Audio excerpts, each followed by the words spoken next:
I got my first period the day before I turned 12. A year and a bit after that, a 17-year-old boy drove up windy mountain roads up to the tiny Italian village near where I lived and sexually assaulted me by the side of the road. When I was a teenager, I couldn't control my emotions at all before my period. Suddenly everything would go dark, and my mum said my eyes would turn black. I remember just banging my head on the floor over and over, thinking, why am I like this? And I grew up thinking that I couldn't control my emotions like everyone else because there was something wrong with me. Over the years, I just couldn't get out of bed for the whole week, some months.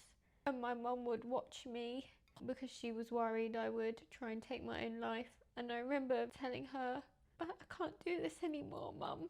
When I was 19, my PMDD got really bad and I was feeling suicidal, and I checked myself into A&E. They gave me a blood test because I told them it was hormonal.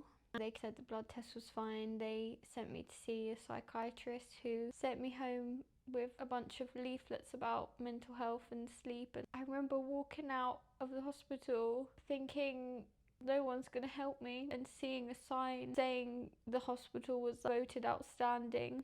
The next day after that was my 20th birthday and I had to go to a lecture, but I felt like I physically couldn't speak.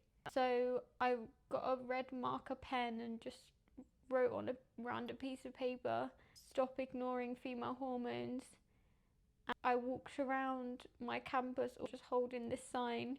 People were staring at me, but I didn't care because I was so sick of people not listening to me. And 3 years after that, I walked back into the same hospital to do some tests on a hormone monitoring device, part of my PhD that's much better than any blood test. But during that time, I'd been living in an abusive relationship, and I realised I'd always just hated myself.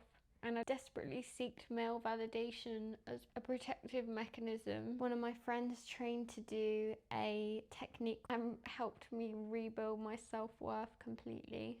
So now I'm using this to help other women because I don't want other women to be suffering unheard. No one should have to feel that way.